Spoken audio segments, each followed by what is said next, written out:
We need it. Oxygen. It's why we breathe.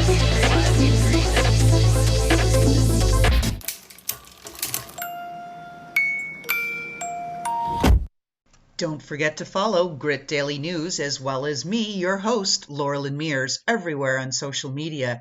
And how about throwing 4 or 5 stars our way if you're listening to Apple or Spotify? Subscribe to our show. Hey, everyone. Welcome back to the Grit Daily Like a Boss podcast, or I should say, formerly known as Like a Boss. Now we are the Grit Files, startup stories. And with us today, we've got an Army veteran in the house. He's been deployed to Afghanistan. So first, we want to thank him for his service. The second thing is that he's just published his first book, The Last Marauder. So we want to congratulate him as a new author and welcome into that fold. Plus, he does social media for one of the biggest, freaking fastest growing coffee companies on the planet. So he's got all kinds of goodies to talk to us about. Please welcome Luke Ryan. Thank you. Thanks for having me on. Appreciate it. Well, it's kind of fun. You've got such an interesting background. You've done all of these great kinds of things. And author, you're a veteran, you're a social media marketing expert, and you're growing your team rapidly. So we got tons to talk about. Yeah, absolutely. Lots to dig into in any of those topics, really. It's kind of a whole world to nerd out on each one of them. Well, why don't we get started then? And how do you want to show up to our audience here? Why don't you put it in your words? I used mine, but you're an author, you write. And in fact, for the audience, Luke has multiple bulletin boards behind him with the most meticulously laid out, straight lined, perfectly spaced Post-it notes mapping out his stories. So this is an organized guy. There's a crooked one in there.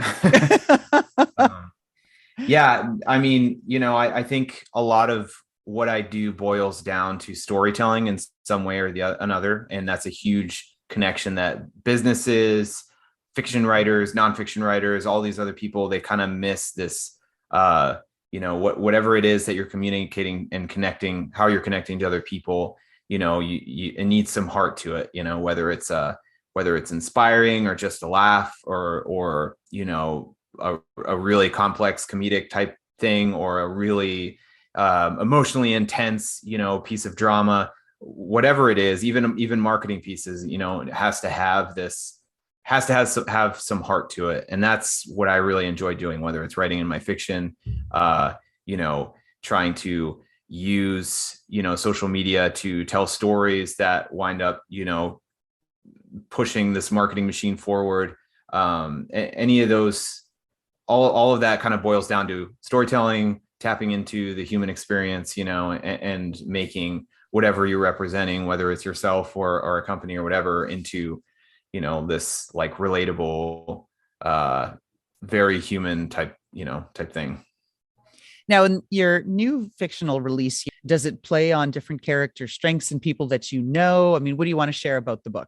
Yeah. So it's a trilogy. And this one is very much, it's a post-apocalyptic book set. It follows a 15-year-old kid in a post-apocalyptic Tampa, Florida.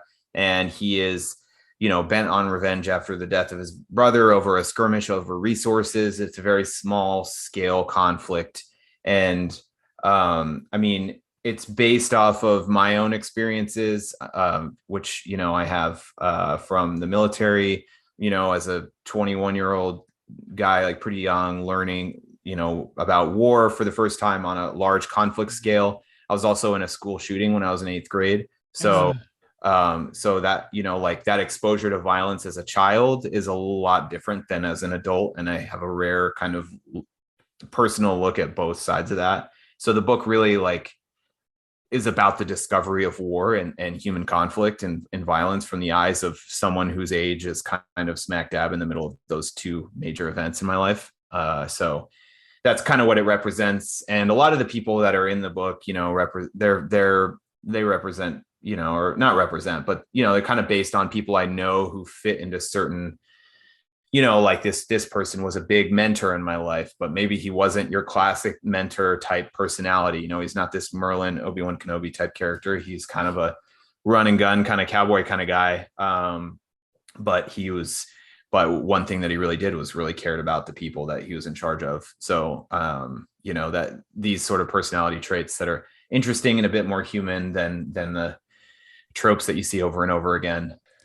And you mentioned Obi-Wan Kenobi. So as a Star Wars fan myself, Oh I'm yeah. hearing cool nerd thing happening here. Is this, are we dialed into that? Mm-hmm. Well, I'm a huge Star Wars fan. I haven't watched a couple of the most recent shows on Disney Plus, but I definitely will. I thought they were sad. I wanted, for anybody else, this is a spoiler, I wanted Anna Driver as Kylo Ren to take over and really go to the dark side and oh just yeah, rip what's her name out of there. I was yeah, so over it. Yeah. yeah, yeah. I still go back and Daisy Ray. all the time Yeah. though.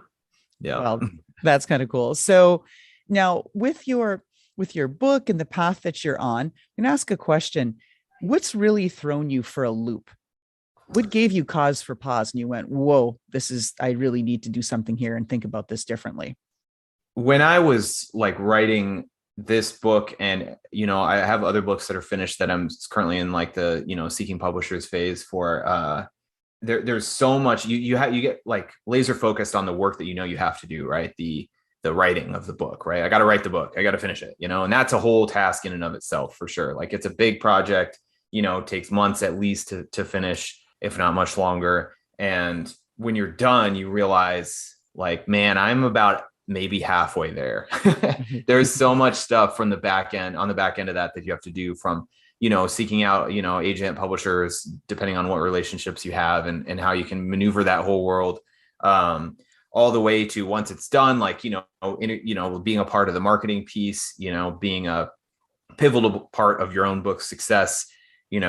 It's not just like you have a book, you throw it somewhere and you make a bunch of money. I mean, there's especially, I've self-published 2 books of war poetry as well. And, that the marketing is all on you, and that's fine. But it's a lot of work. And, this sort of understanding that there is so much more than just writing the book, which is already a task enough on its own. That definitely has thrown me for a loop. And, when you're trying to time manage your life around writing, and you want to write, like I'm big on writing every day, whatever it is that you want to get good at, do it every day.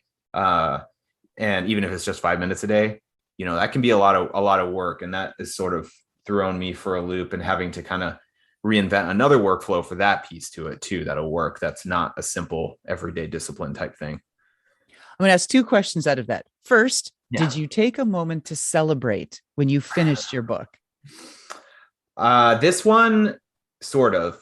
This one I did, but I like kind of had it done. I self-published it for like really fast, and I took it down and rewrote the whole thing because there's a bunch of things I wanted to change. And then, so it was kind of a weird process, but the sequel, actually, I finished, and I had more of a celebration when I was done, because I was like, you know what? I want to keep doing this. I want to keep writing books. I want to keep going. So I think I learned that was valuable more the second time around than the first time. Gotcha. Well, you got to celebrate these accomplishments, right? However small, however big along the way, so that you just get that chance to fuel you for the next thing. And yeah, my second question relates to, how have you changed throughout this whole thing, where you come back from Afghanistan, you decided you really want to write, you enjoy that. You've brought, even like you said, in poetry, as well as these other books, a whole trilogy. I mean, why write one book, right? When you can write 3. yeah. And of course, all the social media efforts that you do. How have you changed through all of this? I think that I've always had a really deep desire to be good at storytelling and good at sort of, like tapping into the human experience in ways, and illuminating different parts of the, human story that we're all a part of. But one thing that I've really changed is a respect and understanding of learning the craft of it. Like I got to be like, you can want to be good and understand the heart of something really well, but if you don't understand like every single step of the way to actually get there, then it's not going to work. I mean, you have to understand how to write, in a way that resonates with people. It might not be what's popular. It might be what's popular, whatever it is. I mean, as long as it resonates with people, trying to perfect that is like the work. It's the work part, really, and that's what's changed with me, as I've got a work ethic from the military and from my upbringing. I think that's been really helpful, but I've had to put in the work myself in adapting that into learning the craft of these things that I want to be good at. Well, as a writer, and from one to another, and journalist to another, Give me the headline for your life. What's the headline? Short answer. For my life, I'll have to think about that one for just a second. That's a good question though. The shorter the writing, the harder it is. Let's see. One headline. Man loves to tell stories, still figuring out how to do it. Excellent. I love it. And I know this question is tough. Yeah. We've been testing it out here in season 3, and it's not meant to be to stump our guests. That's not what I'm trying to do. We're trying to have a great conversation and just think about things in a more interesting way. And our audience loves the pepper questions we do and the shorter answers. And we keep the podcast really going and flowing. So it's kind of fun to go out there. So I'll ask you something easier. What's your kryptonite? My kryptonite it depends on which field it's in, because I work in several fields that are there's a lot of overlap. For writing, it's change in routine. For the social media world, I mean, it can just be the sheer amounts of negativity that are floating around on social media. It can be a bit, especially the more out in the public eye you are, like not really myself so much, but, as a company, there can be like huge influxes of negativity at times. And how you kind of like deal with that is, it can be difficult. No, I hear you. I've been attacked online as well. Everybody calls them trolls for a reason, right? No one really likes trolls. Yeah. Been attacked for wanting to help people. And they're saying, are you suggesting I need the help? All right. Along that whole theme of the things that are challenging, look back. I'm giving you an undo button. You get to hit it once and you get to change one thing, Luke. What do you change? I would have changed the amount of reps that I put in earlier on in my career. Just like, because I'm not really good at anything that I start out with at the beginning. I've gotten good at a bunch of things just because I've put in a sheer volume of repetition. I mean, so it's I kind of have eventually I found my stride with writing. Don't be afraid to put in the reps earlier on. Got it. Now, as a social media leader for one of the fastest growing companies, what do you want to tell people about social media? What should they be doing, not doing? What do you think? What have you learned the hard way, Luke? This is the Grit Files. Yeah. Yeah, for sure. Social media is an unknown frontier in marketing right now. It's like broadcast television in their very early days. It's, people are making a lot of money off of it, but they don't know why. But one of the reasons why is I like social media, and what people should know about it, because you can get hyper focused on the negativity, is that it can be organic and it can be really fun and it can be really interesting and pioneering and different. And what people are figuring out now will be taught in colleges, 30, 40 years from now. That's fun to be part of that legacy. Now, you've been giving all kinds of information in bits. So, Luke, how can our audience help you, or do you have something else you want to share? No, just check out my book, and drink some coffee while you're reading it. My book, The First Marauder, you can get it pretty much anywhere where you can find books online. So, check it out. Perfect. So we'll be sure to include links in that within the podcast write-ups. And now, last question. If we looked into your closet, Luke, and there was a pair of shoes or boots or something there that represented your personality, it personified you, describe that pair of shoes or boots or whatever it is and why that's your personality. Probably my Chuck T's. I don't know. I kind of have I've always kind of had like a teenager mindset of myself, as far as like always kind of being new to things. I'm always new to the world, and I'm always new to things that probably make me look a bit younger than I am. I'm 32. I probably dress like I'm a college kid, most of the time.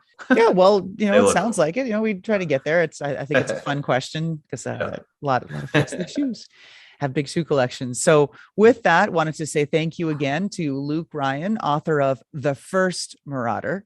So maybe later on we'll see The Last Marauder, and also an Army veteran. Again, thank you for his service and just giving all kinds of great stuff with respect to social media and working for an uprising brand. So thank you for that, Luke. Really appreciate your time, and best of luck with the sales of your new book. Thank you so much for having me on. I appreciate it. This is awesome. And how about that fantastic intro by Touch Circle?